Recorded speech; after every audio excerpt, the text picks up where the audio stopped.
Okay, I think we're going to get going here. I have a bit of an introduction for you. So a warm welcome to everyone who is attending today. My name is Brad McDougall, and I'm the Professional Development Coordinator for OnCue Regina.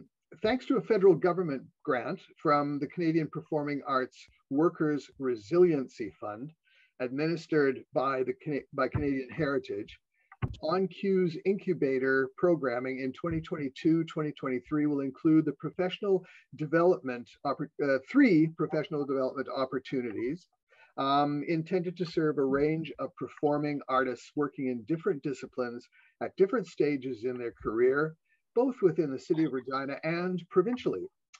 As part of the incubator program, this is the sixth in a series of online professional development workshops.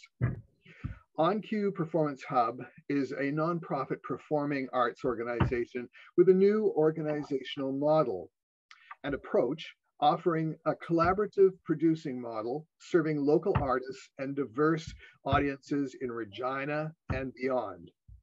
Our aim is to enliven Regina's downtown core and reactivate or activate connections between performing artists, businesses, and audiences. We bring together artists, dancers, musicians, theater, and spoken word. Our goal is better retention of creatives within our community through supportive environment that facilitates innovation and the realization of creative ideas, while providing practical professional development of those and administrative skills creative entrepreneurs need to survive and thrive as independent artists. OnCue Regina is grateful to be working on Treaty 4 land, the territory of the Nehiyawak, Anishinaabeg, Dakota, Lakota, and Nakota, and the homeland of the Métis Michif Nation. We also acknowledge the people of Treaties 2, 6, 8, and 10. We recognize the past and ongoing harms experienced by these people and embrace a mandate to work with them in fostering greater understanding and a better way forward. Along with us today are our interpreters, Sue Schmidt and Rachel Jansen. And also with us today is Taiwo Afolabi to talk about intercultural ethics and to answer your questions. Now, I put Taiwo's bio in the chat, but I'll just read it out here. Taiwo is a theater maker, scholar, theater manager, and entrepreneur.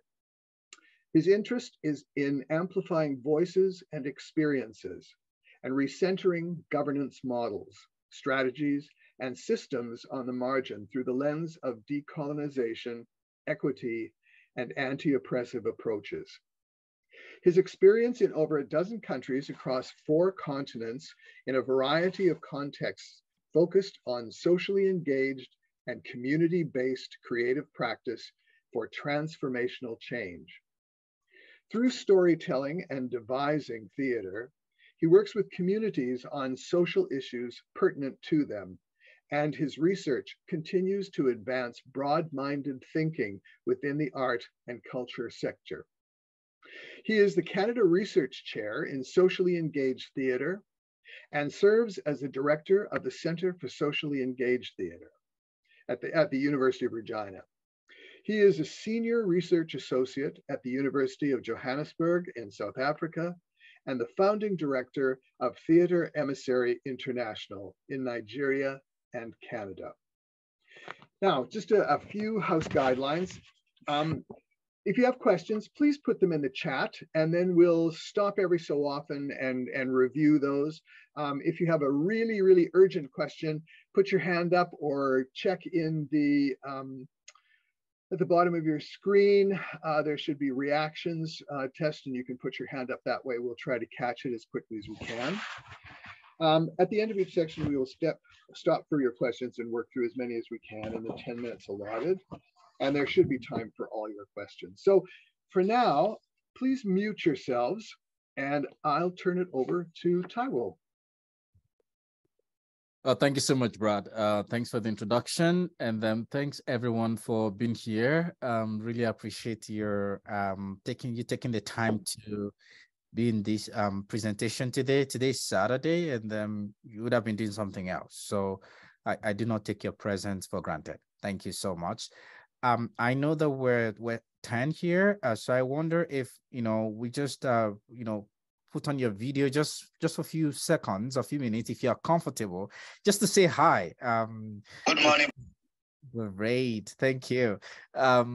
Thank you. We're just gonna go around quickly. I have Mentimeter that we're gonna respond to, but I just love to hear your voice and see your face, your lovely faces. It's a new year, just to know how you're doing. So I'm just gonna start with Mary, and then Mary, you can pass it on. How you doing today? How you feeling today? I'm doing pretty well, Taiwo. All the better to see your face, and glad to and looking forward to this presentation.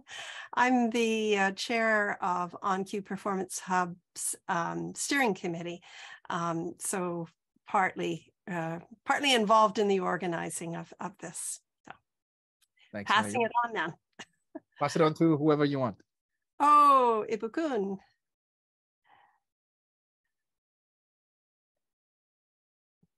Ibukun? Maybe we can come back to him. Yeah, so let's go to Pamela.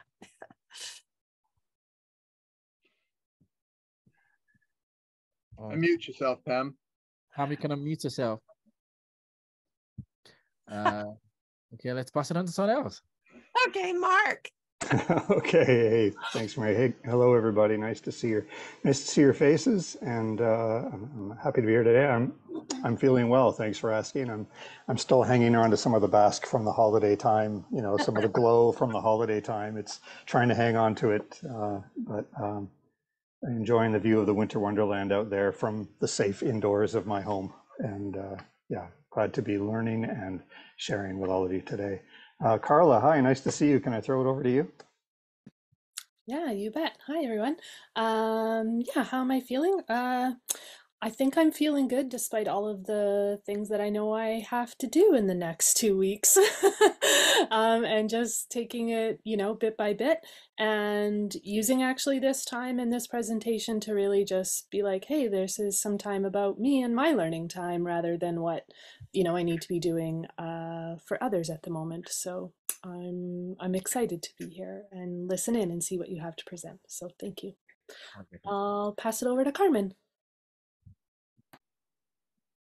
Hello, I'm brand new to all of this, so just interested to learn a bit more about what's happening in the world of theater in Saskatchewan. I grew up here, but actually I was very intrigued to hear that our presenter has connections to Johannesburg, because that's where we lived for 2 years before moving back to my hometown. So yeah. Go Joburg. Go Joburg. Feeling good. So happy to be here. Thank you. Thanks, Carmen. We want to pass it back to Ibukun now. No, at least he's here now. How are you feeling today? How are you doing? Yeah, good afternoon, everyone. My name is Ibukun Fasun. I'm a PhD student at the University of Regina, and well, I'm excited to be here today. Because I'm done with my coursework, but now, lots of research, and then, this is also part of my research in a way, So I'm happy to learn lots of things here, because then again, in quotes, I'm new to ethics, sort of, and yeah, and my research is so high on ethics, and this is yeah, I'm just happy to be here. Thank you. And I'm also part of OnCue. Yeah. Also part of OnCue. I'm part of the steering committee. And it's such a lovely outfit, to be in, lots of things you're doing. And then, I'm currently preparing for the show tonight. And I hope everybody will be there tonight at the exchange. Yeah. Thank you very much. It's starting by 8 p.m. really. So thank you. I'm passing it on to Sue. I don't know if Sue has spoken yet. Stu and Rachel, do you want to say hi? Okay. I know that a lot of the time our interpreters don't want to say anything, so I always find a way to just kind of deconstruct that. Hey, we want to see your face. We want to hear you. Hi there, it's Sue here. I am one of the two interpreters, and Rachel, who's signing right now, is my colleague, and we'll be switching off for the day. Thanks, Sue, and thanks, Rachel. Pamela. Do you want to introduce yourself? Hey folks, sorry for missing earlier. I picked the wrong time to run to the washroom quick. My name is Pamela. I'm with the steering committee of OnQ. Happy to be here. Happy to hear all that's to be shared and to share this time with you guys on this beautiful winter day. Great, thank you. Thank you everyone for just letting me see your face and hearing how you're feeling. It's really great to be here.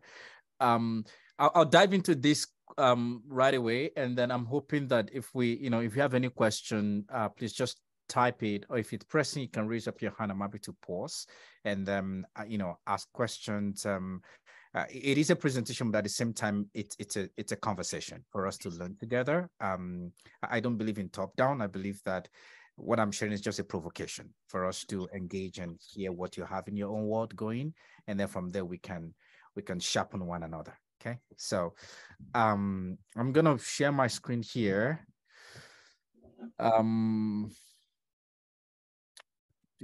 Okay, so if you have your phone with you, or you can also use your computer, I'd like you to go to menti.com. And then there's a first question here that I have for you. Hopefully you can see. Can you see my screen? Oh, it's paused. Oh, okay. Wait a minute. Still loading. Still loading. Okay. I'm going to try that again. Hopefully you should see that now. Still loading. Oh, resume sharing. Can you see? And okay, let's do this. I'm going to stop sharing this one. Say technology will always be technology. Sorry, what was the URL? It's just go to just type menti.com. Oh, okay. Thank you. Thanks, Mark. Menti.com. And I'm just gonna push this here. Let's see if we see that here. And there is a code it's gonna ask you. So hopefully, can you all see this now? Yes, I can see that now. Great. Okay. So if you go to menti.com, it's gonna ask you for a code to join. And that code is 28231526.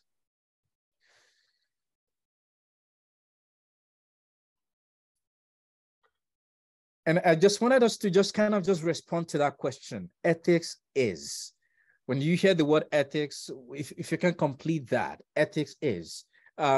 Just to let you know that whatever you type, it's anonymous. Nobody's going to know you, so it's fine. You can respond multiple times, as much as possible, as many times as you want. Ethics is. Just complete it, whether with a word, with a phrase, with a sentence, with whatever, with a paragraph. When you hear the word ethics, what comes to your mind? So ethics is. I'll just give us a few minutes just to respond to that. Again, just go to menti.com and just type the code there, and you'll see that. Great. I'm seeing responses coming in. And I'm just going to be reading that. I know where. So and like I said, you can respond as many times as possible. An agreed upon collection of behaviors and principles approved by a culture. Interesting. And as I'm reading the responses, whatever something jumps out for you, you want to respond, or you want to type, or you want to re-respond to the prompt, please, by all means. The code is 28231525. Another response is moral values that guide behavior. That's another response. Another response is treating people / creatures. And I like the inclusion of creatures, particularly when we're thinking beyond non-humans, right? Treating people and creatures responsibly. also the idea of responsibility comes into that. The first response, an agreed upon collection of behaviors and principles approved by culture, also shows that there is an agreement of whatever that thing is. There's also that idea of accountability, because we've agreed on it, then we are accountable to one another and to that thing. Mutual respect for anything, humans, animals, plants. So again, respect is coming to that, mutual. So it's not just one way. It has to be encompassing. Why we think what we do is right or wrong. So the idea of wrong and right is coming out of that. Moral values that guide behavior. Values, again, it's a value-based system, right? There has to be value that guide it, and this value has to be moral, so morality. There's another response around moral meter that defines how we act as an individual and what we may expect of others. So ethics guides how we may agree to act as a society. Interesting. So I'm not going to close it. You can keep putting on the response. I'm going to move on, but these are really great, and I'm going to stop sharing now because I'm going to share my slide. These are really great, interesting way of engaging and interesting way of looking at ethics. So this is great. At least it sort of gives me an idea of where we're all at in terms of our thinking around it. We're going to be going back and forth, a lot of questions, a lot of interactive sessions in between, just to get us going and get us thinking about some of these ideas. Okay, so just give me a minute here. All these techie things, trying to ensure that we have, I'm opening the right windows here. Okay.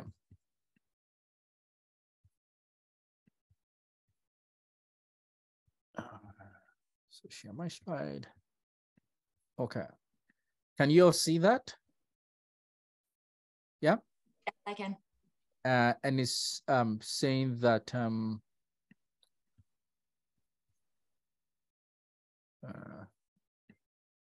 you see that? Yeah, intercultural ethics, yes. Great. Okay. Great. I've been introduced, so I'm just going to move along. Intercultural ethics, as we're talking about today, it's about people. The thing I want to talk about land acknowledgement is I know that Brad did land acknowledgement, and thank you, Brad, for doing that.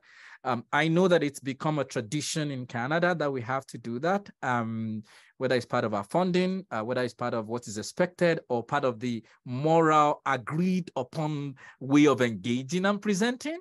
But I want to say that I am constantly challenging myself, and anytime I have opportunity to present, that can we, in what ways can we own land acknowledgement that it informs not just how we think about things, but how we do things, right? So that we're constantly going into our own positionality, and we're going to talk about positionality at some point today. But beyond that is that I think personally, I'm fed up of hearing land acknowledgement that doesn't really translate to anything. And I'm saying that with every sense of respect and responsibility. And so part of what I've challenged myself is I'm giving myself to looking at the TRC and reading what that means and how that can inform my work. I'm originally from Nigeria, and Nigeria was colonized by Britain, and we had our independence in 1960. And when it comes to issue of language and how we do things, there's always been the struggle to Englishify us, not to speak in our language, to do everything, in an English way. And then coming to Canada, hearing about the history around residential school system, a sort of displacement and genocide of people and culture, I'm seeing the similarities, not necessarily in terms of whether it's black and white or colonizers or the colonized, but in the sense that we're in a system that we're all entangled. So my question and my provocation for land acknowledgement is that I'm not saying don't do it, it's good to do it, but how can we start thinking of untangling ourselves from these systemic structures that we are all in. And no one can tell me that they are not entangled. I think if we claim we're not, then it means that we need a lot of learning to do. We're all entangled from A to Z.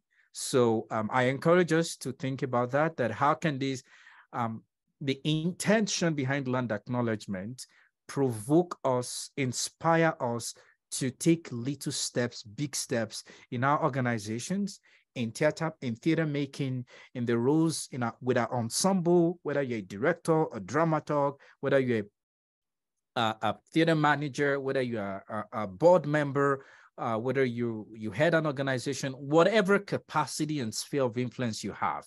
In what ways can the essence of land acknowledgement, the intention, okay, move us to really having that, bringing that to the fore in our work? I'm going to stop there with land acknowledgement, but I just want to offer that as a way for us to think carefully around it, so that it doesn't just become repetitious and it just becomes, just anything we do it nowadays, and it doesn't really bring anything, right? So let's think about that, okay? The essence and the intent of land acknowledgement and its implication on our day-to-day. I'm moving now. Okay, so I did say first thing first, and there are two questions that that I wanted us to just kind of reflect on here.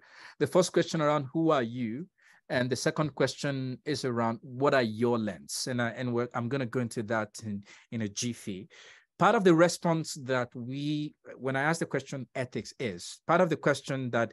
And part of the response that somebody wrote there, and all the responses were beautiful, I love all of them, is that it's an agreed upon collection of principles, agreed upon. So that means that it involves more than one person or one thing that it agreed upon. Now, we're going to go to the aspect of whether it agreed upon or not, or what that even means. But we want to bring ourselves to that. It's all of the responses that we all chimed out today shows that we are, whether as a singular or as a plural, we are involved. So we want to have an idea of who am I, all right? So, and as I'm posing the question to you, who are you, all right? And I want you to look at that from multiple lenses. And again, which takes me to the second question, what is your lens? So what I like to do with that, I'm going to stop sharing my screen again because I'm going to move to another screen here. Give me a minute here. Okay. My Mentimeter here.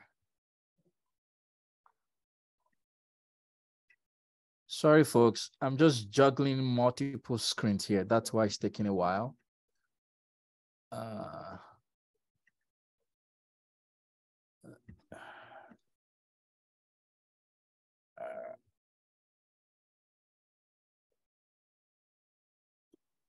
I love silence too, so it's fine.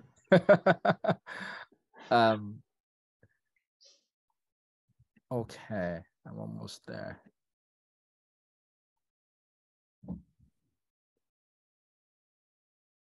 Okay.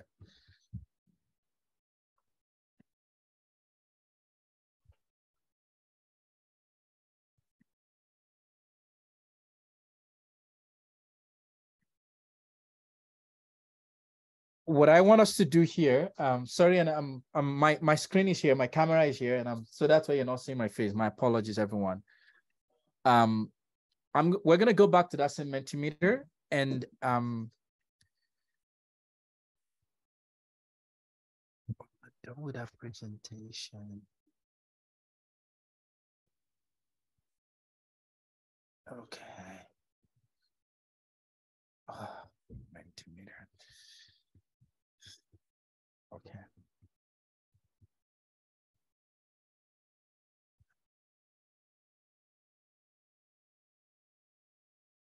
Okay.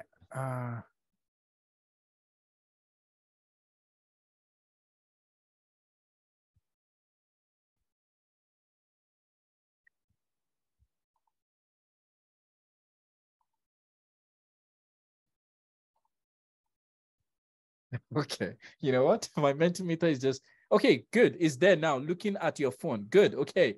Okay, okay, can you see that now? Who are you? For some reason it's timing itself, but just respond to that. Type whatever you want to type. I just want us to engage in some writing here. Who are you? And I know these are, you know, for some of us, we may have seen this, you know, we may have responded to this before. It's fine. You can still engage with it. I like you to just respond to that and come on, don't time out. Come on, no, I didn't time out. Can you all still see the question? I have you didn't vote in time. Yeah, same. I ran out of time to answer. No, you didn't run out of time. It's just Mentimeter. It's just, I don't know what it's doing for whatever reason. Okay, I think I see now. Let's do. I like how they made it all nice and hearts, though, as they told me I didn't vote in time. It was very, very friendly. I got strawberry. Yeah. Oh, strawberry. I got a laughing cat that says you didn't vote in time. Okay. Very cheerful. You smell of that? I was like, I don't know how to take that. This is so funny. Sorry, I love when I make presentation, and it's there's a natural play that comes into that, because it can be very, very serious at times. Okay, I've kind of increased the time. If it's going to show, that's fine. If it doesn't show, what we can also do is use our chat. Let's just improvise here. Use our chat box and enable, saying, yeah, it's not enabling that, even though I added more time. Okay, we'll come back to Mentimeter at some point. Let that not delay us from the things that we're doing here. Okay, so and if anybody's comfortable sharing that, by all means. I know that those are questions that not everybody's comfortable sharing. So if everybody's comfortable sharing, you can also unmute yourself. You can also put it on the chat, and then happy to move on. Okay.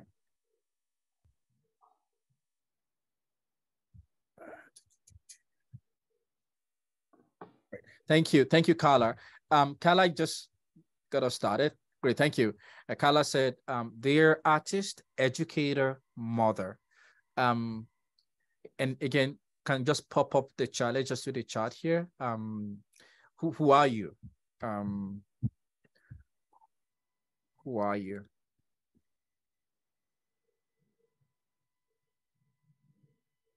Who are you? That's a question we're trying to just kind of explore. And we're going to come to how does that even relate to ethics at all?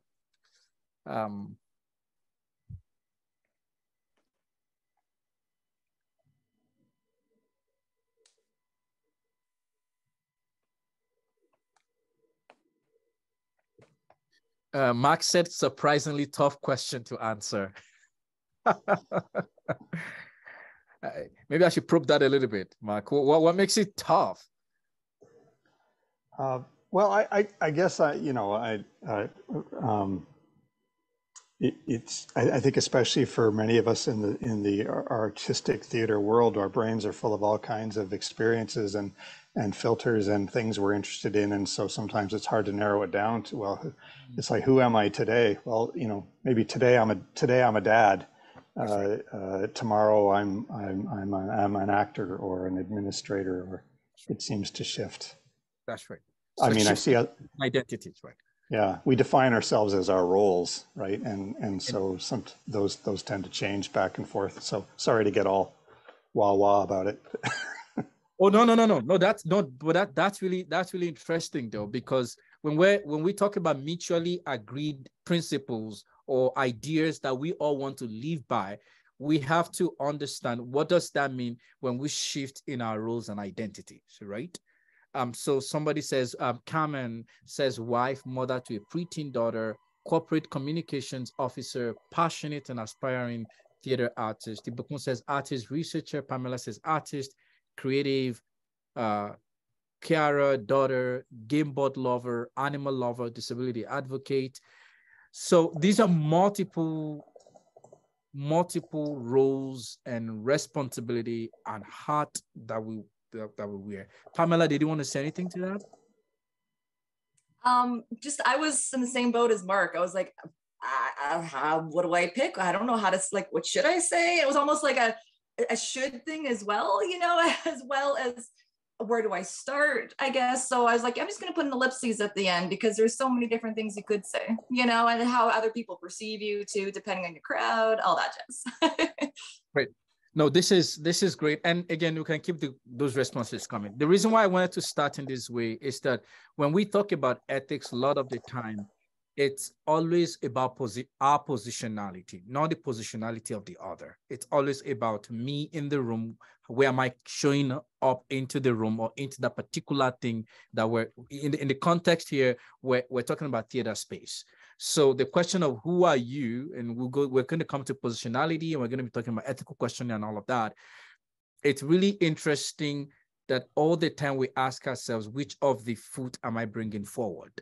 Because many times that would determine, or that might determine the gaze, or the lens rather. I think the word is lens, not gaze. The lens at which we're entering into the space. So thank you for offering that. And I really appreciate that.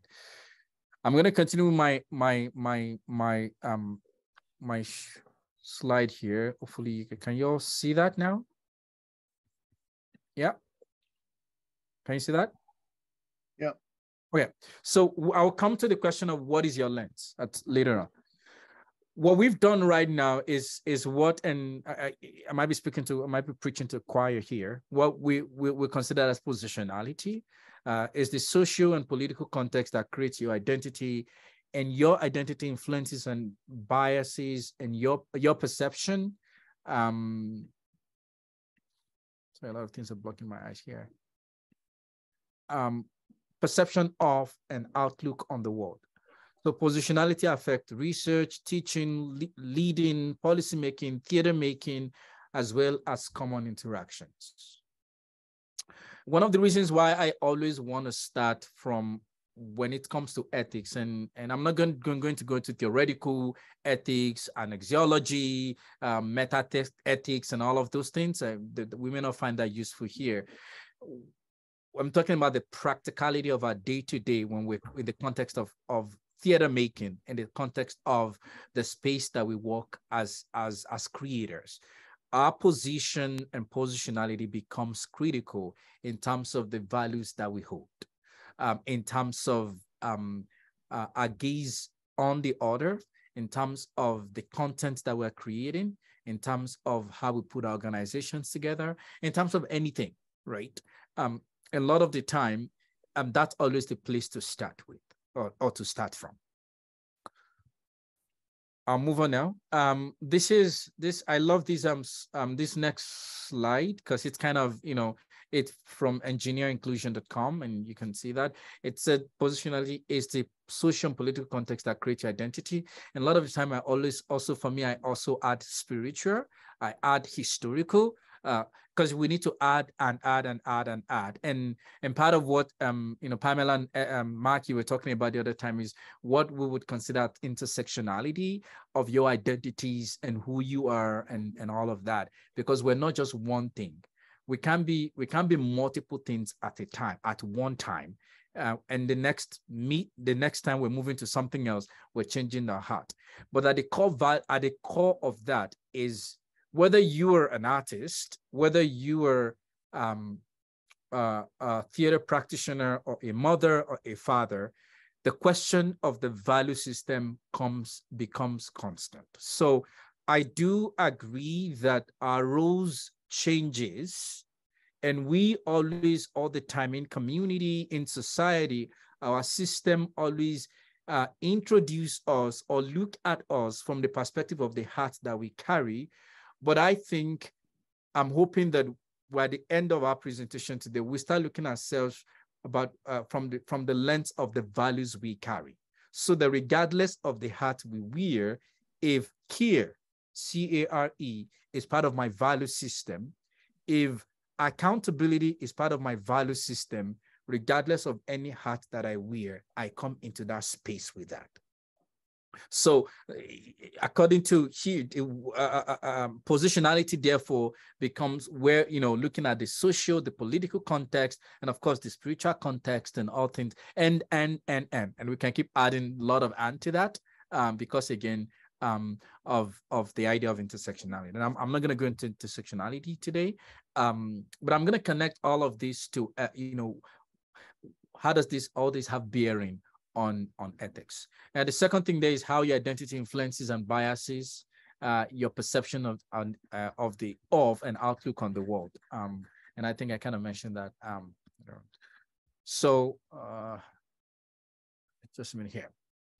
So what I've said now, how does all of that, positionality, intersectionality, the hat that we that we wear, the hat, HAT that we wear, the roles and the responsibility we take on, how does that really offer us? How does that even connect to issues around equity, justice within the context of theater making? I'm going to give us a tool. There are multiple tools to engage, but I'm giving us one today that we're going to explore together. And this is what I call ethical questioning. Ethical questioning is the process of asking practice-oriented and critical questions that have ethical implications in order to better understand or challenge the system one is working in. I find these two very interesting. And as a disclaimer, it's it's something that I develop, and I continue to work on it, because a lot of the time, the conversation around ethics is many times we think about it around right or wrong and morality. But for me, I'm hoping that the debate around ethics will turn from a morality debate to a political debate. That we're going to have a political act. We're going to have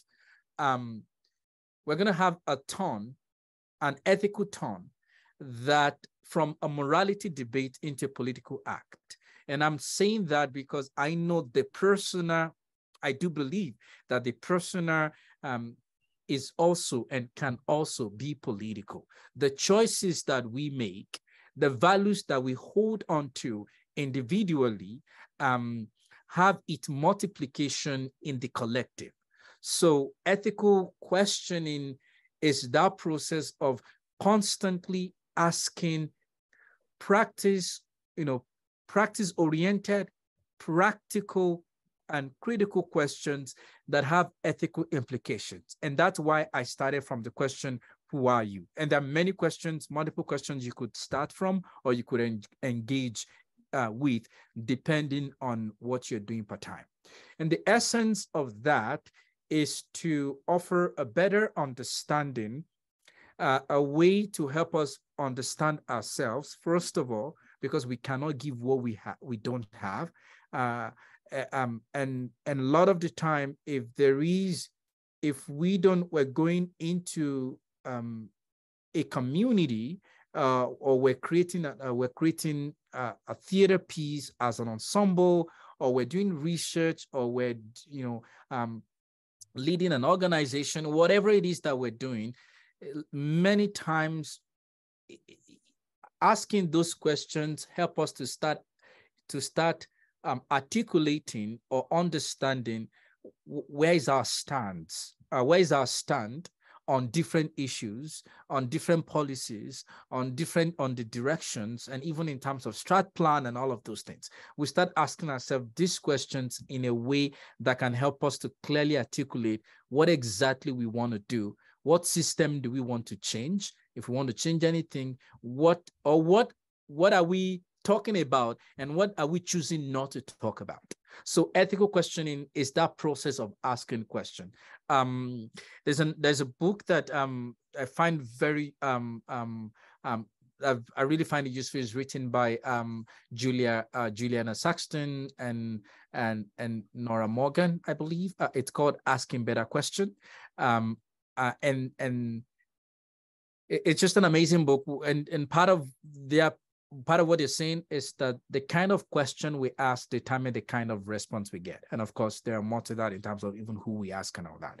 So we're going to sort of dive a little bit into what ethical questioning as a tool can help us, starting from our positionality and then entering into all these spaces of justice and equity and all those kind of great stuff that we're talking about.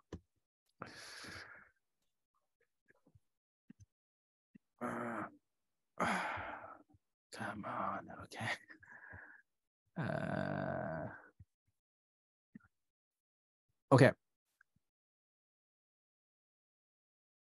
Okay, so this is another exploration I want us to do. I think we won't go to Mentimeter so that we don't waste our time. I'll type this question in the chat, and the question is, how does your positionality as a theater maker, as an artist, impact what's created? And by that, I mean the content, whether dance, whether play, whatever that you create, and the space for the creation. And for those that are not necessarily into, they don't necessarily create, but they facilitate the space for creation. They don't consider themselves as maybe director or even artist or dancer, playwright, and anything, or things like that. But they consider themselves more as a manager or a coordinator or director, where your role is more of management and envisioning and all of that, and leadership and all that.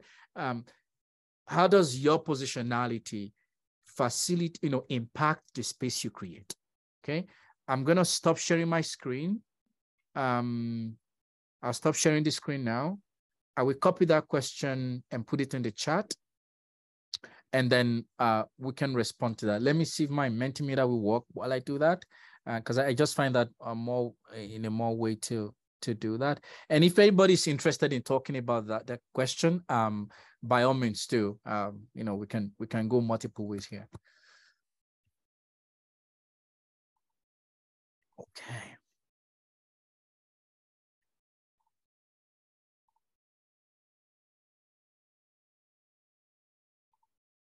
Okay, I'm typing. So Brad, I'm gonna send a question to you. For some reason, it's not allowing me to type to everyone. I just send it to you. If you can let me just send it to everybody. That's the question. You can respond to it here on the chat, and you can also talk and put on your video or your audio, and you can talk if you want to respond to the question. Based on what we talked about your positionality, how in what way does that impact the space you create or the work that you create? So thanks, Pamela. Pamela says, if I'm understanding the question properly, for me, it starts with accessibility as to what will be offered and created. So Pamela, it sounds like part of your own core value, for lack of a better word, is accessibility. And if you want to talk more about that, because I know that there's a lot around accessibility that I don't want to, if you want to speak more to that, accessibility as to what to be offered and created. Pamela, please. I think, for me, art's a collaborative event, and depending on what accessibility measures are in place and how accessible it can be, defines who can bring what and what I can bring as well as an artist.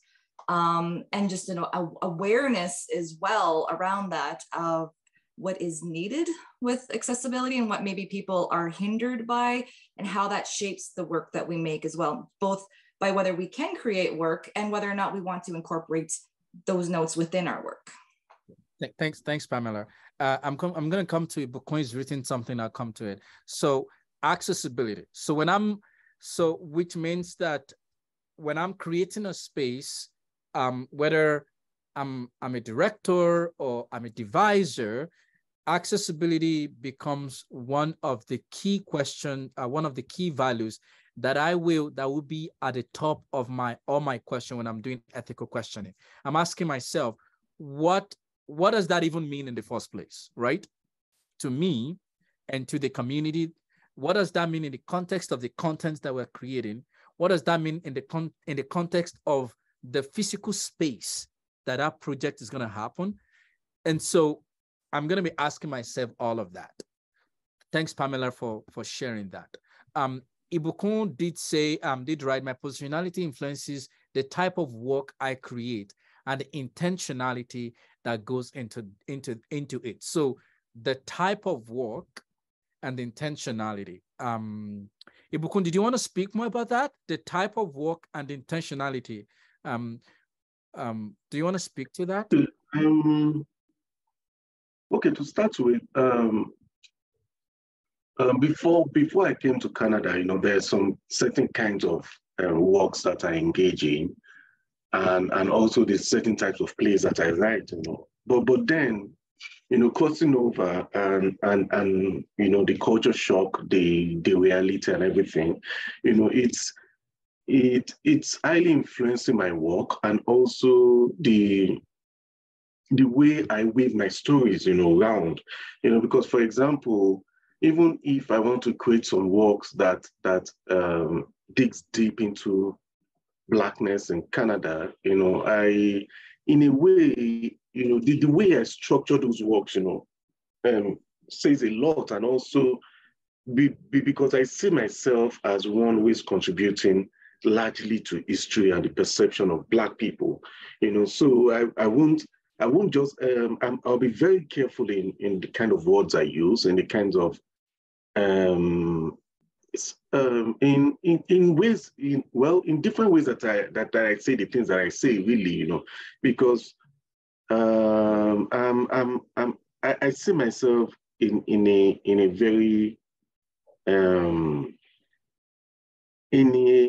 in a dicey position, sort of, you know, as a Black, you know, in a position where you can either make or mar the perception of people as an artist, basically, because, you know, the art is one of the medium through which the populace sees a culture, sort of, you know. Yeah, thank you.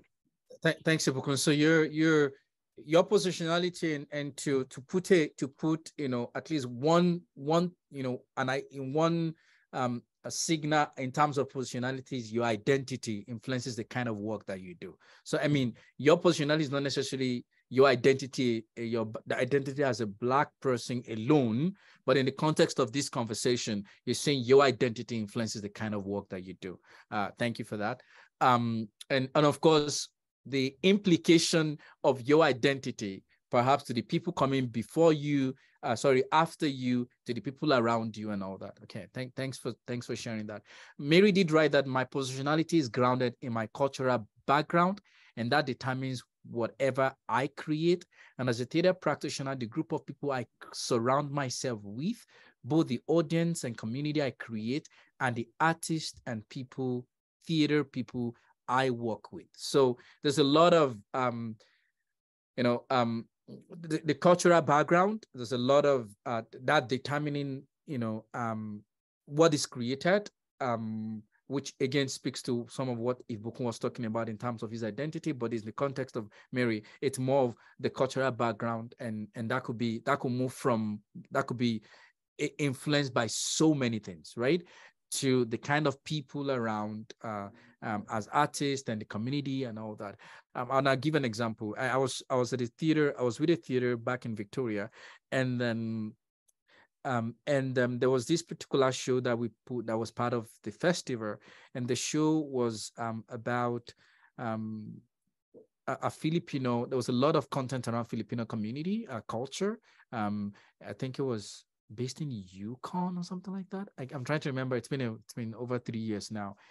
And what happened was that particular show, there were a lot of Filipinos that actually came for that performance than that theater company had seen before, because that particular content spoke to that culture, or, you know, the people that, you know, within that, you know, that culture, that identity, and all of that.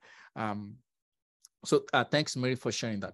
Now, so we've sort of, and I'll leave it at this. And thanks for those that did share. Thank you. And for those that are thinking about it, or you might share later, thank you to everyone. So we started from positionality, kind of looked into ethical questioning, and then see how positionality as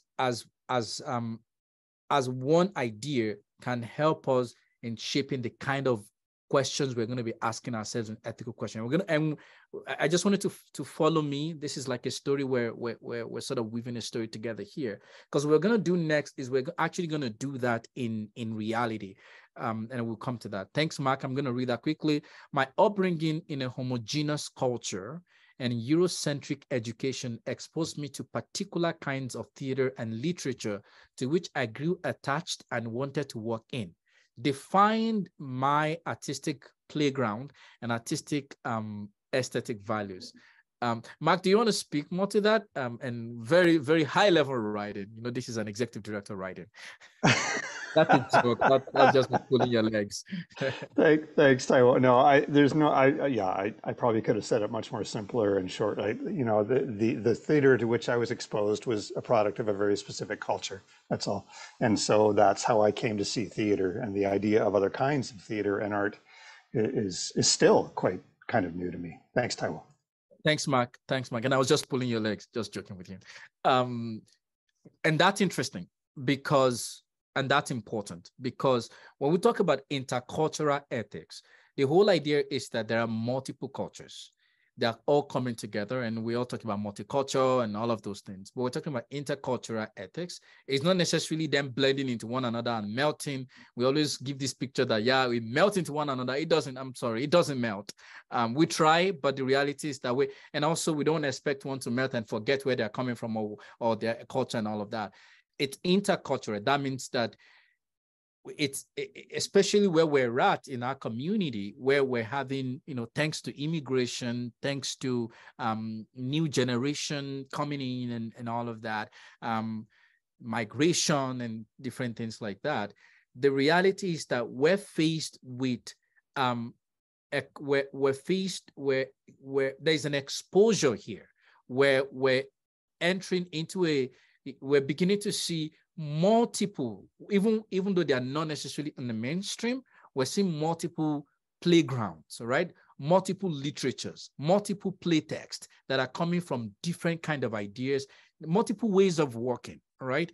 For someone like me in Nigeria, my theater company in Nigeria, we don't work based on funding from the government. And I think I've been in a presentation that I mentioned this before, that a lot of the time what we do in Canada, we're so much tied with the funding circle. And in Nigeria, I'm not working I think of a play and I do it. So my way of working will be definitely different from a theater maker or theater director in Canada who is sort of trained within that model of, working within a framework of funding. Now, whether we like it or not, it's going to take a lot of adjustment for me.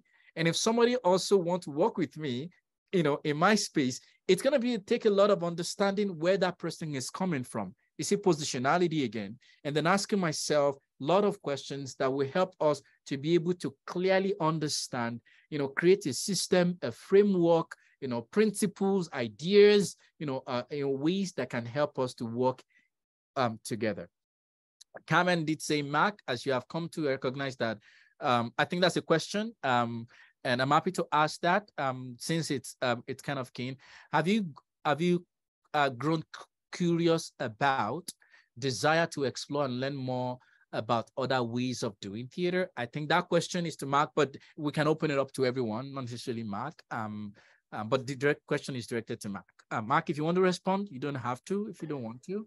Well, thanks, Taiwo, and thanks for the question, Carmen. It's a huge question, and I think, quite honestly, what's been happening for me in the last couple of years is a mix of curiosity, but also a bit of intimidation and a bit of attachment and a need to let go of my attachment to the ways I've been used to doing things, recognizing the ethical imperative to share the space that I've had so much of in my life because of my identity as a settler, white male. I don't need to make this answer super long. Yes, absolutely, curiosity, and also a little bit of fear, maybe a little bit of, oh, this is so different, and I'm not used to this, and I might make huge mistakes and all that kind of thing. Thanks, Carmen. Thanks, Mark, and thanks all of us. I love that we're creating a space where we're sharing and being vulnerable. So I really appreciate your sharing all of this. Thank you. So within the discourse of ethics, there are some frameworks that have been identified. And particularly in leadership, educational leadership, they've talked about this a lot. There is, and it's not 7. I did write 7 here. My apologies. This is me trying to. I'm creating 7 framework on ethics, adding to this. So I'm still within that zone. I just wrote 7. So they identify 4: ethics of justice, ethics of profession, ethics of care, ethics of critique, and I'm adding on to this ethics of service and engagement. And I'm not going to belabor us with, giving you huge about each of these. I'll just quickly just go over them. And then what we'll do once I finish that is then to see how these principles, these frameworks can then guide our ethical questioning, whether we're creating a work from the scratch, whether we're writing a play, whether we're researching or we're coordinating a project. And then we'll start thinking, in what ways can all of these help us to frame our workings, right? So ethics of justice, by the term justice, is of the opinion that, the system is first understanding and acknowledging that the system is unjust. And it's of the opinion that part of the role of ethics is to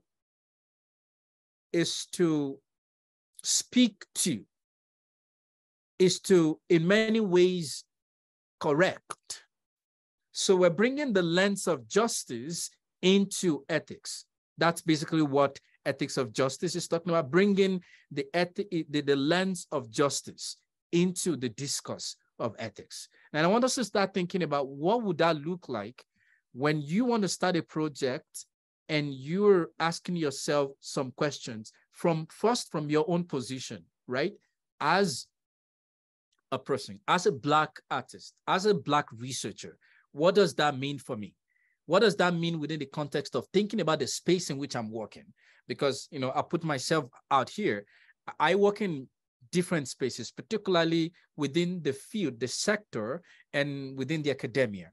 And a lot of the time that, it seems there is a distrust, right? The spaces that I get to, the practitioners don't want researchers to come close because they don't necessarily trust them. And the reality also that the academic institution has built a system in which, trusting us can be quite challenging, right? We work in a different framework that is not necessarily aligned with the industry, the community itself. So for me, as an artist, researcher, and all of that, when I'm embarking on a project, how do I bring the lens of justice into that? Okay. What the one that I would imagine, perhaps we've heard this a lot, is ethics of care, and it's the idea of caring for. It's the idea of relationality, is the idea of answerability, as Bakhtin will say, and the idea of responsibility. Okay, to the other. All right, to ourselves, to the other, and that's ethics of care. And of course, it's coming from the healthcare sector, and is driven by the need to care for, to take care of, to be responsible for, to be to diligently and intentionally and deliberately be accountable to. Okay. The next one is ethics of critique. Again, understanding that the system is lopsided, the system has its injustices and all of that. And how can we critique that so that whatever we're doing, it's not necessarily for doing sake, but how can we critique it in a way that is not detrimental to the community itself? I'll give an example here. So a couple of years ago, I was privileged to be working in Iran, I love the opportunity to be there. It was great, and as I knew what the system was in terms of how regimented the system is, and how sort of the things, in terms of critique, it's not necessarily as open as you would in other part of the world, and I say that with a sense of responsibility, with a sense of having my own partial experience, and so what happened was that I was in the space, and a lot of conversation happening. I was, working there, and not necessarily creating, but more on a policy level, kind of conferences and speaking with, different sector stakeholders and all of that. And during one of the meetings, we were privileged. They brought students from the university and theater makers to come talk to us, and I felt that they wanted to talk, right? They wanted to critique the system, but mind you, know that they're within that system, right? So I ended up critiquing the system, but remember, my flight was leaving like 2 days or 3 days from now. So there was no implication for me, right? And so, that's what you would call, like, I parachuted in and went out, but then for somebody in that community, they can't do that because there's an implication. And I'm citing that as an example because a lot of the time, aside for me, the kind of theater that I do is, community theater, applied theater, or, theater in community and all that. A lot of the time, you don't necessarily live in that community. And so when you are critiquing the community, the ethics of care says that, ethics of critique rather says that you have to, you have to critique the system, yes, but at the same time, your work has to pay attention to all those nuances, because you don't want to create a situation where you're gone and the community is left and they're sort of the repercussion of whatever you've done, right? I'll leave that at that. So, I've talked about ethics of justice, ethics of care, ethics of critique. The ethics of profession, again, it's more looking inward about our profession and whatever that profession is, right? That we're constantly putting ourselves, and being accountable. We're asking ourselves, are we being true and truthful to the value system that guides us? And a lot of the time, those in law profession, in medical profession, in education, they do that. And for us in theater, we don't necessarily have a code of conduct or ethics somewhere that we have to, not necessarily written formally. I know that associations have them, but for us as, say, if you are a theater maker, these are the code of conduct that everybody know and that we have to subscribe to. But as a company, there are opportunities to do that, right? That anybody stepping into our space, what are those values that we love here and want to work by? And then the last one here is ethics of service and engagement. Again, understanding because at the end of the day, it's about service to, that's my opinion, service to humanity. Whether I create a show that talks about policing, or I am researching in community, or I am helping working on a festival, or I'm dramaturging a piece and all that. It's understanding that our community, as our system need to change, and I'm doing this to contribute my own quarter to that. So these are 5 levels. These are five frameworks, and I also want to say that all of them are intertwined. And you could see the connection in all of them. Now, the intercultural ethics and then this theater space by default, and I know that Pamela did talk about this earlier on. The fact that theater is collective in its iteration, in its way of doing things, right? You cannot do everything. You cannot be the actor, the playwright, the director, the light person, the theater director, the producer, the board member. You cannot be everything. If you want to be, good luck. So by default, theater then lent itself to what I call intertwines, right? Secondly, is that because theater engages, helps us to reflect, to refract, to critique, to think, to question, to imagine, and see other ways of doing, other ways of being, right? So by default, theater sort of lends itself to the idea of questioning already. It lends itself to some of those framework that I talked about. It also lends itself to some degree for us to engage with our positions and positionality. So within the context of ethics of intercultural ethics in theater space, so theater can offer multiple ways of thinking and engaging and communicating. It can challenge us to rethink our positions and positionality, the language that we use. It can help us to think of the function of the collective and ensemble and how we actually create those ensembles themselves. You know, from mainstream understanding of culture to community of practice, because again, the idea of community is, you know, the idea of cultures rather, it's broad. So what that then means, which then takes us to how can we then engage ethical questioning? A lot of the time in the world of praxis and education and theater for social change and all of that, we always talk about reflection on action and reflection in action. There is you know, of course, multiple scholars that have written about this. I'm trying to remember his name. The practitioner action. I think Shihon. I'm not sure. I'm not sure I'm getting the name correctly, but it's spelled S-C-H-O-N. It's written a lot about practice, praxis, critical reflective practitioner, and all of that. We always talk about reflection on action, reflection in action. And what I'm bringing as part of the framework that constitute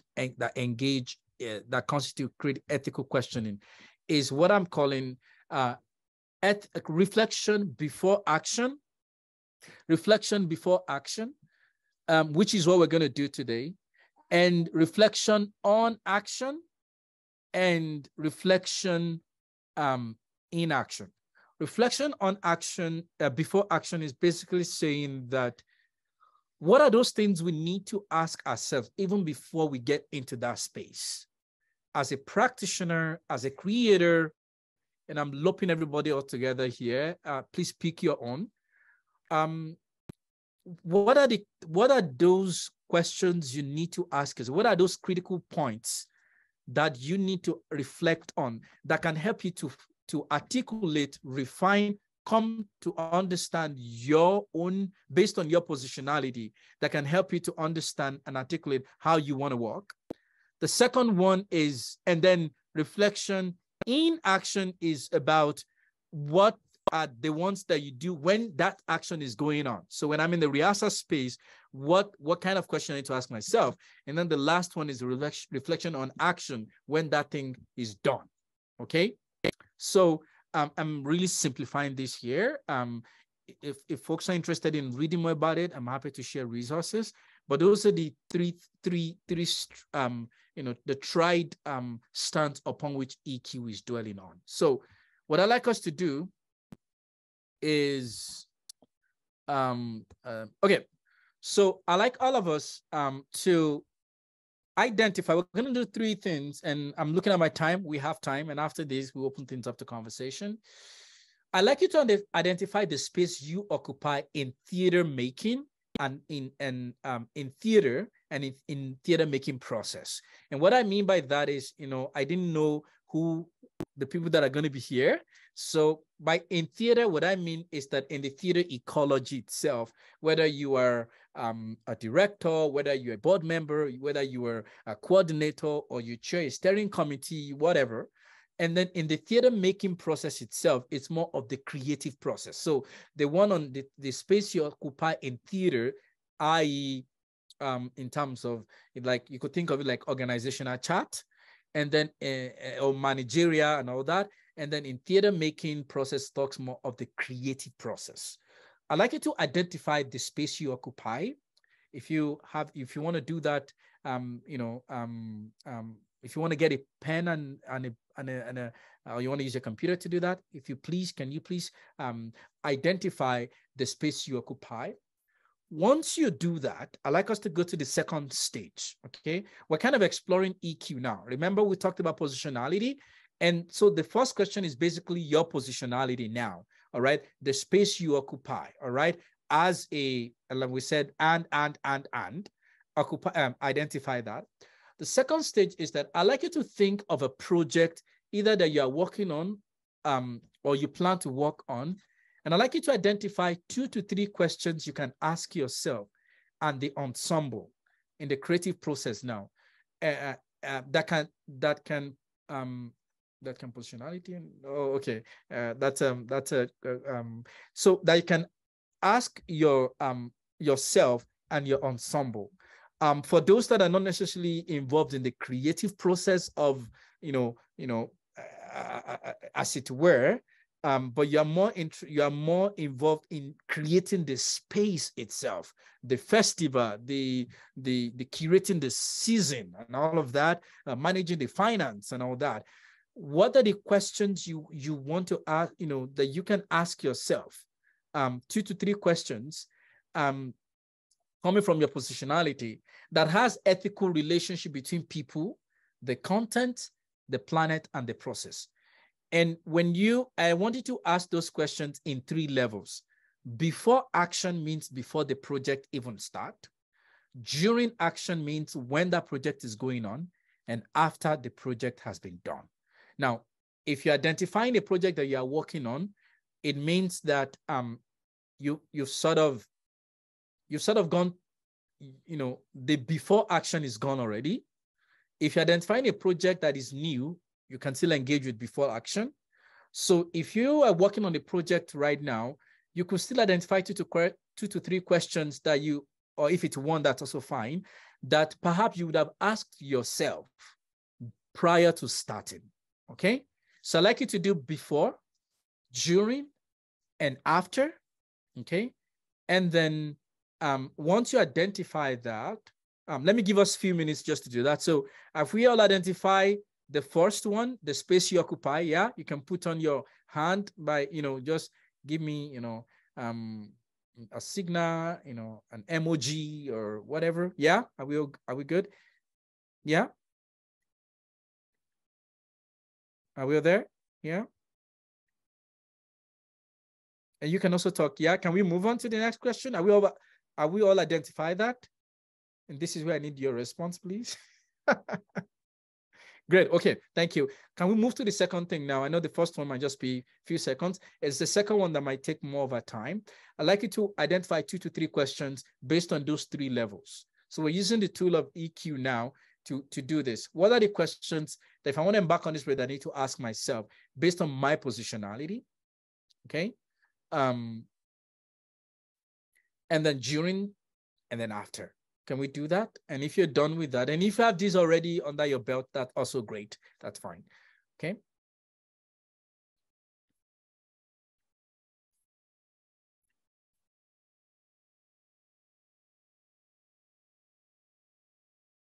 I'm giving us few minutes to think about that.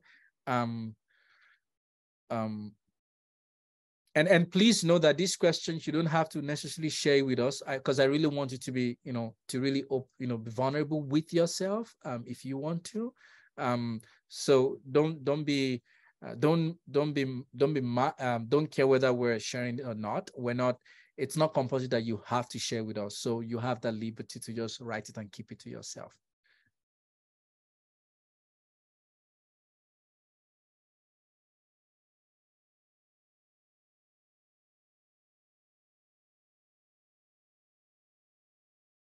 So while you're thinking, I give an example of myself. I'm doing a project right now about policing, and a big question about that, a big subject is power, the power dynamics, the power that the system holds, the power that the community should hold, they don't hold. There's also a lot of piece around deception, in terms of the system trying to make the community think they are working with them and for them.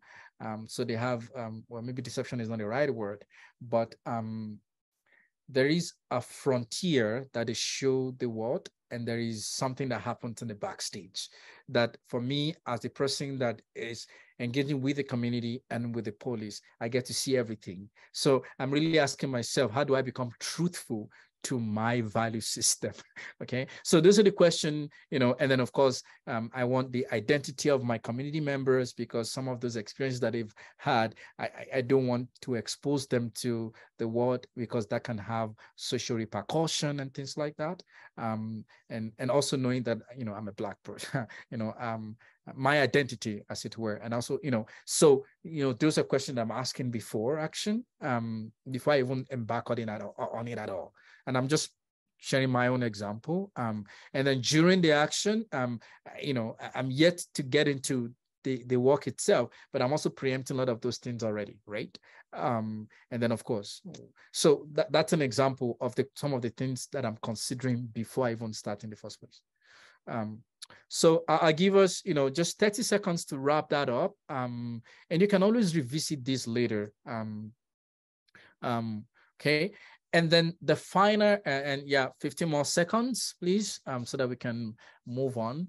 And then the final exploration in this is, I'd like you to identify at least one actionable item under each component. And if you only got to just one, that's fine. One, maybe it's just before action you got to, that's fine. I'd like you to identify at least one action item, one actionable item under each component that you have identified that you can embark on, whether in your next project or in this ongoing project. Again, depending on where you're at, our responses will be different. If you're using an ongoing project for this exercise, you know, your response may be different from somebody that is yet to start, or somebody that has started already, all right? So, but I'd like you to think of at least one actionable item. And it might be like, oh, I wish I had done this, or maybe if I did this, maybe it would be different, or this is something that I would love to do. I did it and I'm going to do it again because it worked, okay? Give us a minute or two to do that. Because my goal is that we have at least 30 minutes for a conversation around this, because I'd like to hear your thoughts and hear your experience in this world. Okay. So yeah, think about what one action that you think you can embark on. Your next well, maybe in this ongoing project, on your next meeting, or in your next project, or you know, and all that. Okay.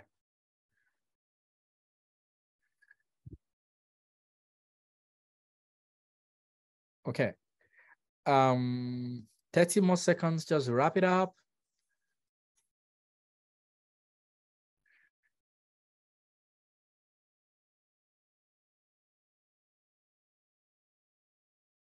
Okay. Great. This is where I ask, does anybody want to share? And like I said, you don't have to, because if it's a project that you're just envisioning, we don't want you to, you know, you don't want to deliver a baby before it's ready for delivery, if my metaphor makes sense. If you want to share, by all means. So I'm just gonna, you know, just ask the open question. Does anybody want to share? Like I said, you don't have to. It's not compulsory that you share. So if you don't want to, that's also fine. One last time, I'm asking, does anybody want to share? Okay. Yes, Mark. Thanks, Taiwo. I hope I'm doing this as you asked. The positionality I chose was have just started up a small independent, very low-key theater company in Treaty 4, Regina. We produced a show last fall, Who's Afraid of Virginia Woolf, and now that the company is kind of created, I have some real specific interests in theater experiences I'd like for the company to create for people, really around community and you know, communal experience, really audience centered. And all of these things. So the question I'm asking myself before looking at future projects is how can we ensure that the company honors its reason for being, which is to try and really focus on community building experiences that take people out of themselves and their own worlds and interests and into a sense of how do we honor that while also making sure that the work we do isn't just based on my own knowledge of what plays are out there and my own upbringing and little playground, right? How can we ensure that the company also becomes a bigger picture means of creating genuine community that includes everyone who lives here in Treaty 4 and everyone who has an interest in sharing their stories and experiences. And so one preliminary action I can take, it's a small thing, is just to ensure that in planning future productions, there's a deliberate, intentional, well-researched quest for other kinds of plays and for scripts and shows that actively work in that area, right? That actively work in challenging the Eurocentric perspective and actively work in challenging homogeneity in general and put us into the space of other human beings who may look very different than us, feel very different from us, think very different from us. Thanks. Thank you, Mark. Thank you so much for sharing that. Any other person want to share? Okay, great. Thank you. Thank you, Mark. So I am not saying that just asking questions solves the problem. Okay. But that it's the beginning of whatever change. It's the beginning of it's the beginning of anything that we may want to see change. It's the beginning of understanding or learning, relearning. It's the beginning of checking our value system, our principles, our policies, and start, challenging why are things the way they are? Why do we do things the way we do them? So it's not just about what we do, it's also about how we do what we do, why we do what we do. Because remember when we started about mutual agreed upon collective, ideas and principles, why do we have them in the first place? Why are some principles or some values it just seems they're unshakable. It just seems that nobody's even talking about it. It just seems like it's just rooted. Why can't we uproot it? Can we start asking ourselves those questions so that we start working our way right from the beginning? And then it helps us to really reflect about ourselves first, and then broadly in connection to other people. Thank you for sharing that, Mark. I was going to go back to something. No, we've done this. I skipped that intentionally because of my time. And then I think this is where I'll stop sharing my screen now. And then this is where, I have a question here. Okay, no, it's not a question, it's just some I'm just going to read some of these things out, and sorry I didn't even check my chat here. Pamela, thank you for saying that. I'm going to reiterate this. Pamela did say that when I say accessibility, I do not just mean just disability, but cultural, age, gender, orientation, poverty, and whether one feels safe and welcome to bring their stories, background, skills to shape what is offered. Thank you, Pamela, for that broader perspective. So Pamela is talking about both access and accessibility. So thank you for that. Carmen did say that I'm participating as an interested outsider, just learning about what's happening in theater in the city, in the province, and attending shows and taking classes through Globe Theater. So I don't really have answers to this question, but I'm interested in hearing what everyone is sharing. And I think that Carmen, if Carmen is still here, I think that, yes, I can see you. I think that it's again, going back to the question that was asked earlier on about curiosity, right? And I think it's it's in that curiosity, asking those questions, taking those classes, going to see those shows, that one can kind of start seeing what is here and what are those things that are not here. So thank you, Kama. Mary did say that, why are we doing this? Who is our audience? Who needs to be on our creative team to accomplish our goal and reach our audience? Thank you, Mary. I'm not sure if you want to speak more to this, but I imagine these are questions that you want to ask before in your programming, in your work. I would imagine. Mary, do you want to speak more to that? Or it... Sure, Taiwo. Thank you for leading us into I think this thoughtful questioning stance, this positionality of questioning. And I say thank you because as a dramaturg, my lifeblood is asking questions. And so it seems to me that whether I'm working on a new script or whether I'm working on a script with a bunch of people who are just beginning to develop it, or whether I'm involved in developing something like OnCue Performance Hub, the questions are really very similar. So those questions that I just mentioned are questions that in 2019, those were questions that we were asking as a beginning point for the community to critique. Exactly where are we as a theater community and how's it going for you?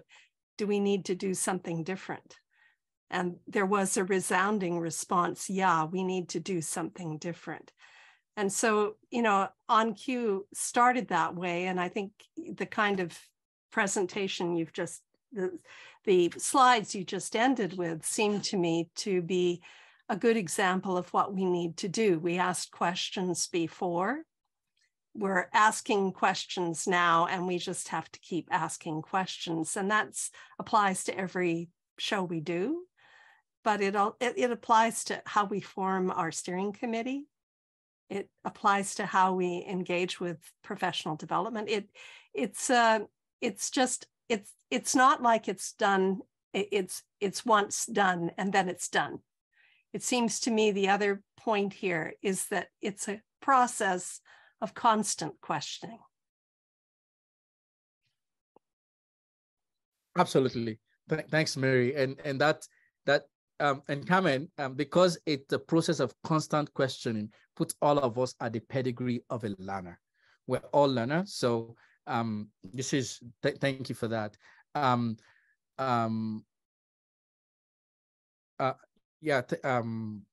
Carla, I'm just going to read this to Carla.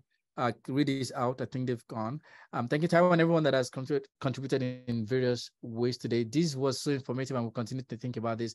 I'm bringing it to my work. I'm being put aside. Okay. Oh, sorry. Okay, I'll leave that. I thought they had to leave. Anyways, it's the constant questioning, and Mary, I do agree. As a dramaturg, as a deviser, really, that's what you do. That's what we do. We especially working in community, knowing that at the end of the day, they have the knowledge more than me, and so I'm just there to ask questions, to learn, and all that. So I guess this is a segue into the last part of the presentation, where I really want everybody to kind of just speak your truth, and your perspective, and then in terms of and it's kind of open, maybe in connection to the presentation, or a thought that you have, or something that is even not related to the presentation, but you think we can learn from it or we can glean from it. This is open at this point in time. And if anybody wants a lot of resources on ethics and all that, I know I simplify a lot of things just to put it in the context of what we're doing. I'm happy to share that if anybody wants. But I also did a deal with this, that we can bring out what is useful for us as a community, and start again. We can never stop asking those questions, and then hopefully those questions will lead us to another question that will help us to identify actions, like Mark did identify some of some action items for the next project, and then both macro and micro, right? And all of that. So I'll leave the floor open to all of us now. You can put on your video. Yes, Brad.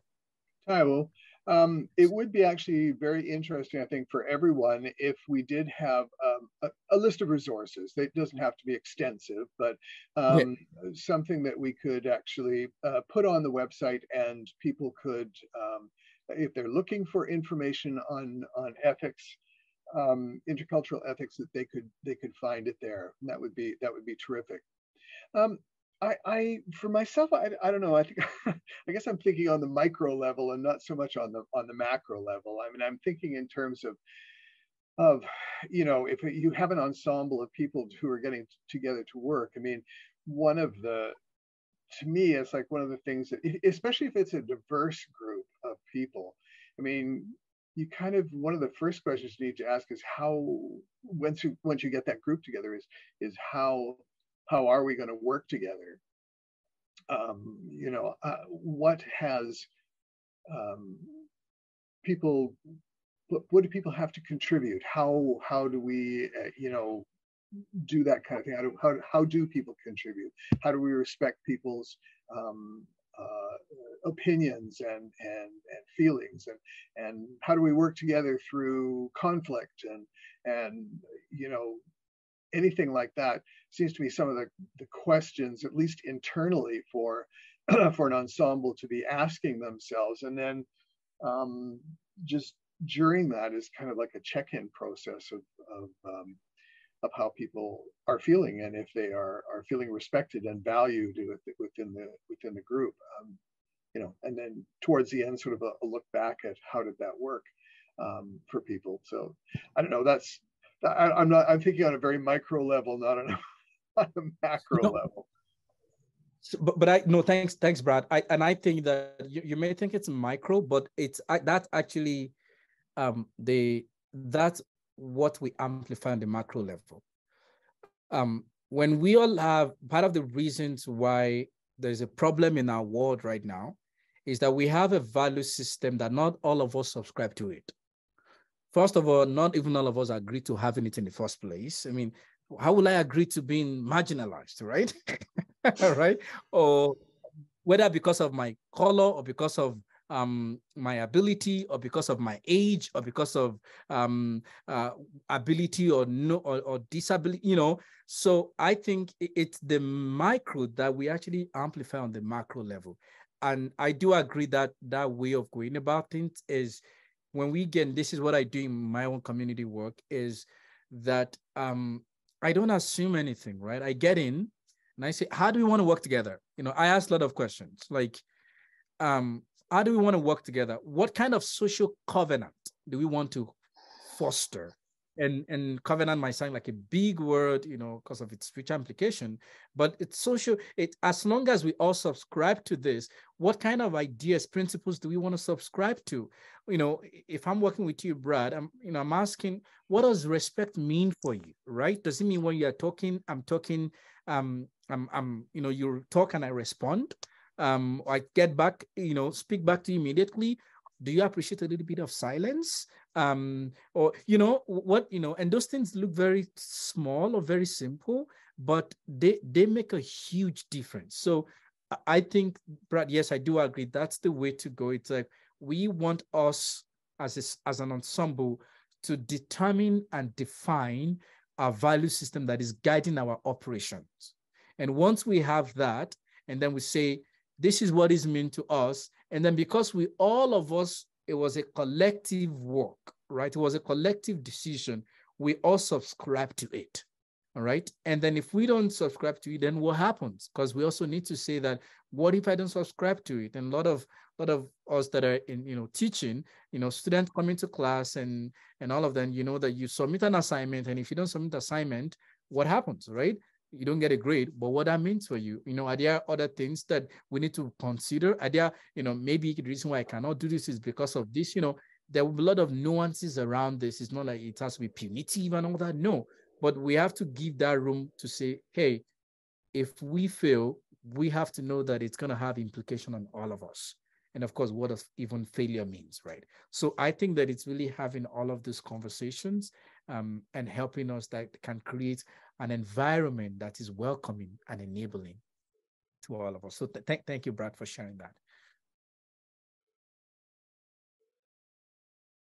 Okay, so I'm going to ask again. If you were trying to create that same kind of atmosphere, that same kind of feeling with your audience, like, how do you go about that? Because you don't get the opportunity to talk to an audience directly, right? It's very, very, like, it's just impossible, right? You can contact different communities, I guess, and have a conversation with them, but to actually talk to a specific audience is, like, it's pretty hard.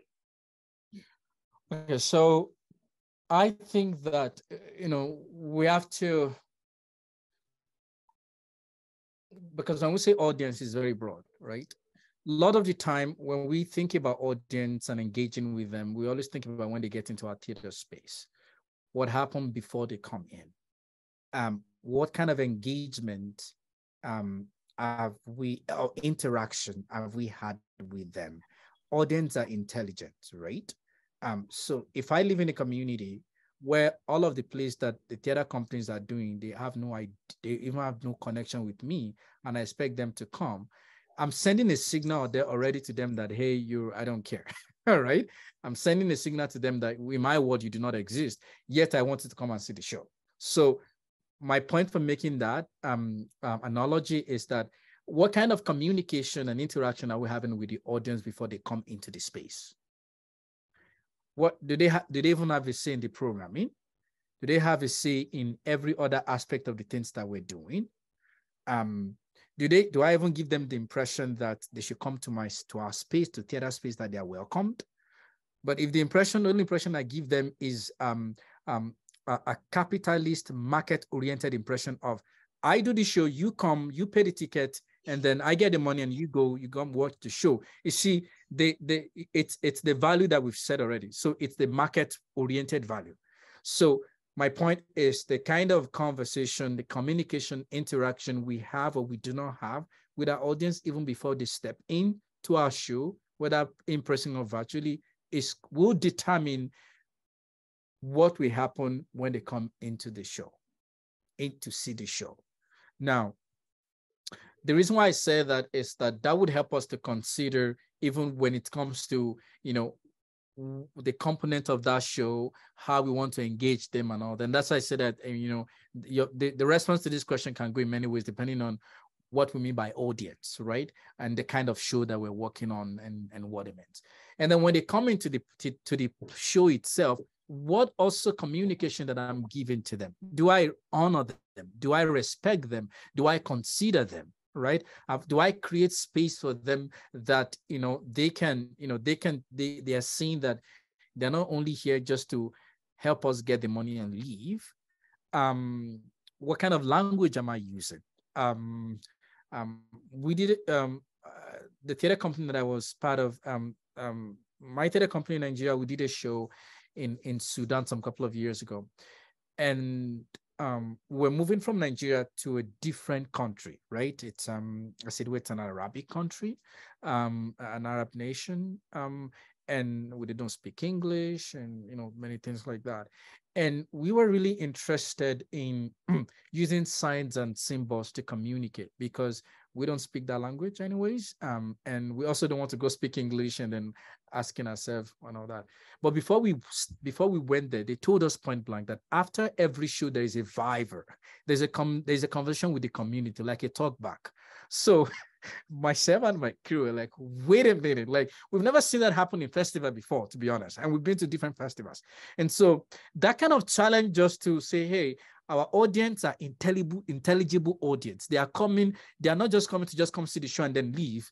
And that just changed the entire dynamics of how I look at the audience. It's like, they're not just only going to feed on what I give to them, they're also going to feed on what I did not give to them. And so how then do I balance that? So I will leave it at that. If you have more context in terms of what you mean by audience and maybe more context of show and all that, of course, like I said, the response can go in different ways. But knowing that the interaction we have with them before they even step into our space is important. Would determine the interaction and communication with them when they get into our space and even after they leave our space.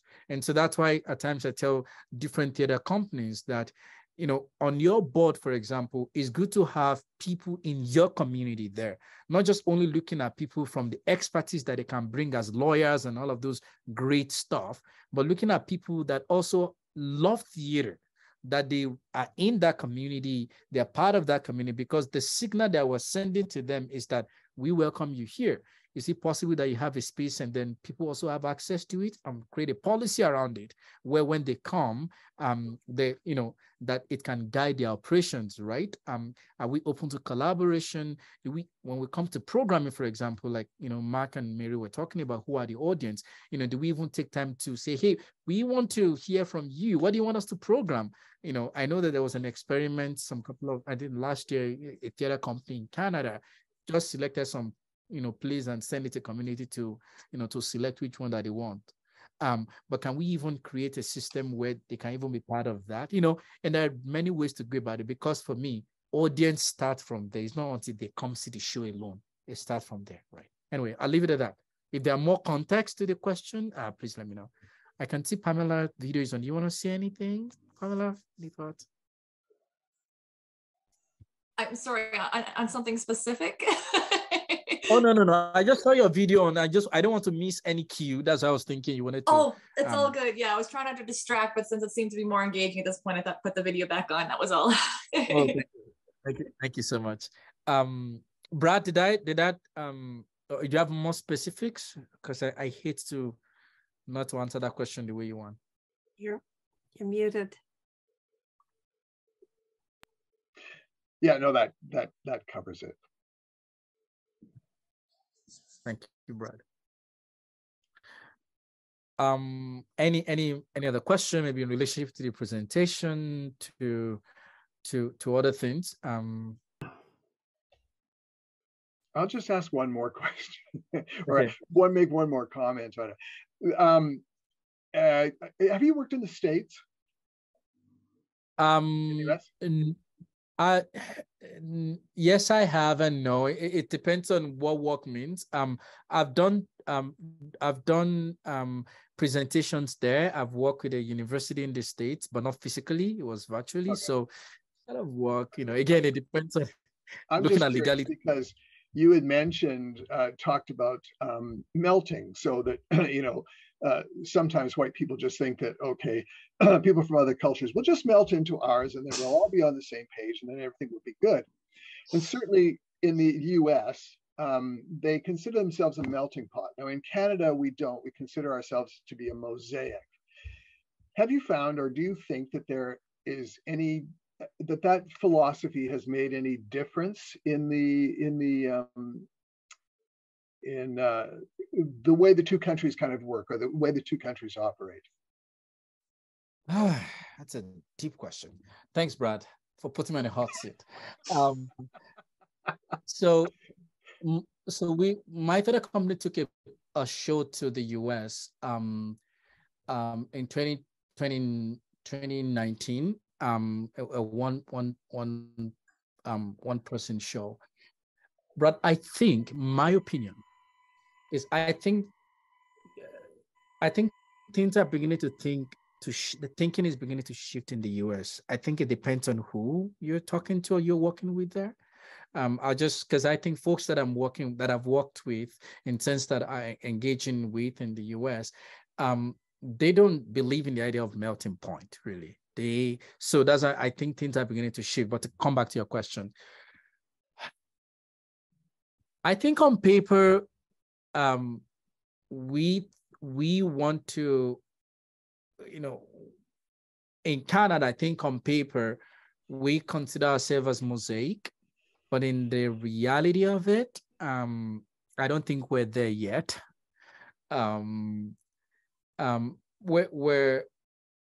So I'm hoping that there can be a really alignment between what is on paper and what happens in actuality. Okay, so I'll give an example. So in Saskatchewan, and I'm happy that Mark is here, Mary's here.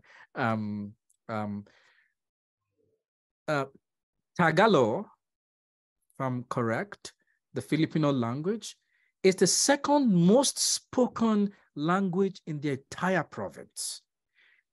I put my ignorance on the table that I just came here 2020, September, so I'm very new here. And I don't necessarily go to a lot of shows because of, I have small kids and taking care of them and all that, and COVID and all that.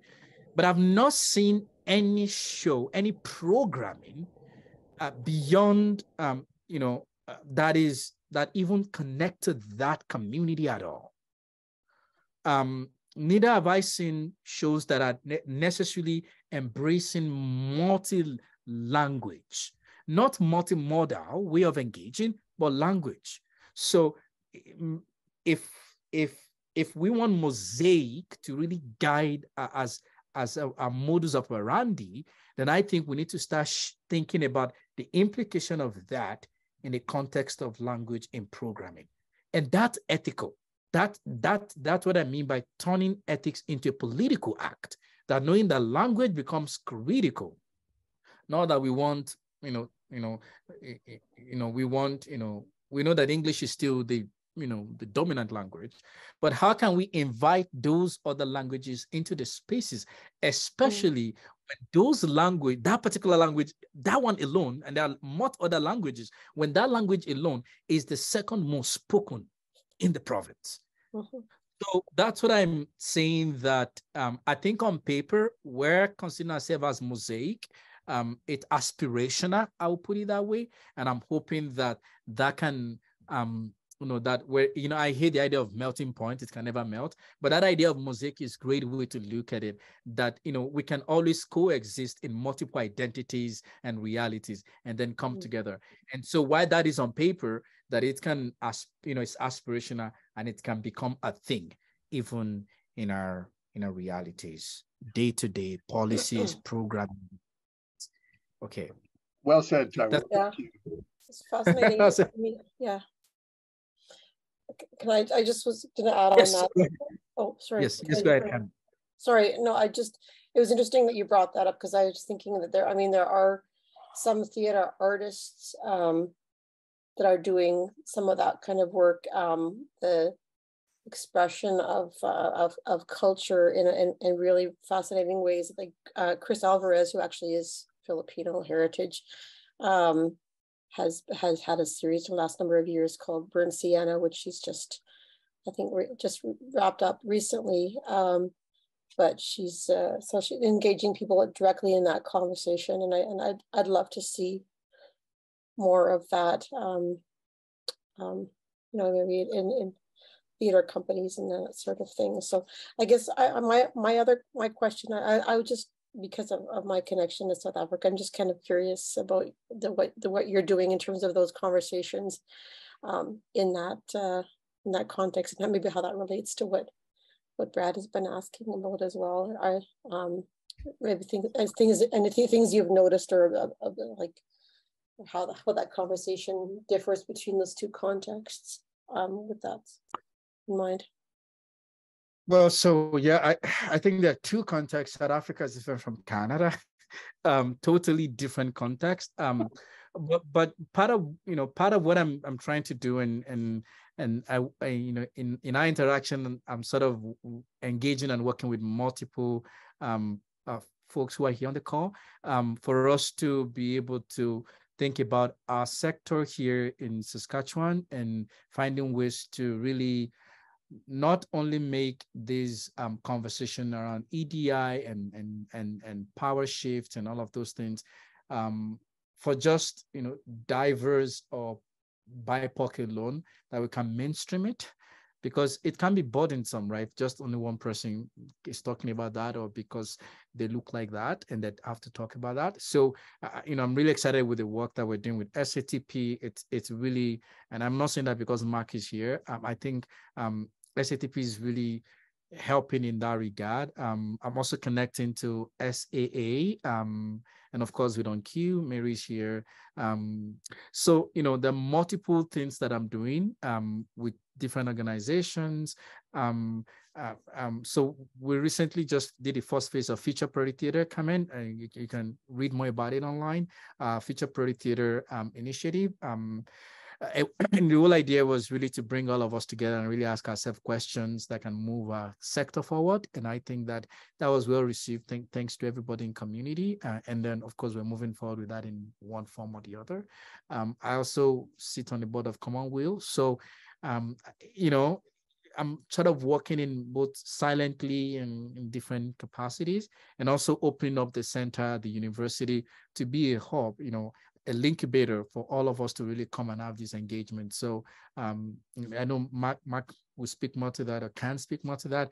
We're hoping that, you know, in the next few weeks that we can have all the, you know, different art service organization and association together to be able to talk about how can we move forward in synergizing and moving you know, the sector forward in the province. So a lot of things are happening. I'm always at the background because I think at this point I'm not necessarily creating, you know, artistic work, performing and all that. A lot of things I'm doing is really more very looking into policy management and kind of supporting in whatever way that I can, also knowing that I don't hold any knowledge. I'm just one person, right? So in whatever way that I can and bring other folks in, and, you know, and that's, I'm also excited that Ibukun is in community also, that, you know, again, we have more people, like, you know, like rightly mentioned, Chris, amazing work that Chris is doing, and other people that are in community working with the Globe and all of that. So I'll leave it at that. We also have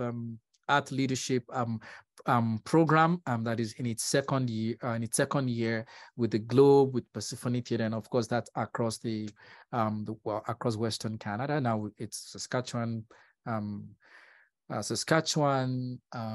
Manitoba, Alberta, and British Columbia. So I think a lot is happening, and I think that I'm really grateful that we have folks like, you know, Mark and Mary and Kathleen and Jennifer and every other person that I can't mention their name because of time, that are really leading and really facilitating all of this amazing conversation. So deeply grateful for that. I'll leave it at that because I think a lot is happening, and I'm really excited about the you know, what's on the horizon. I'll leave it at that. Are there any more questions for Taiwo? Okay, well, I'd like to thank Taiwo for a really deep, engaging conversation that was terrific. I also want to thank Sue and Rachel for their assistance in interpretation. And I have a couple of reminders because the world is getting very busy. The world of theater is getting very busy. So from 1 p.m. to 7 today and tomorrow, there's Dancing Together, a symposium on anti-racism, anti-oppression, and anti-appropriation. So this is something that if you want to learn more, there's more stuff coming this weekend. Also tonight at the Exchange, the Jam Breakout Avenue event is happening. So if you're into the rap and hip hop, come along and see some of the emerging artists that are coming from the grassroots of Regina. The next, just want to say also later in this month, January 26th, 30th, and February 4th is the Winter Moon Festival, which you don't want to miss.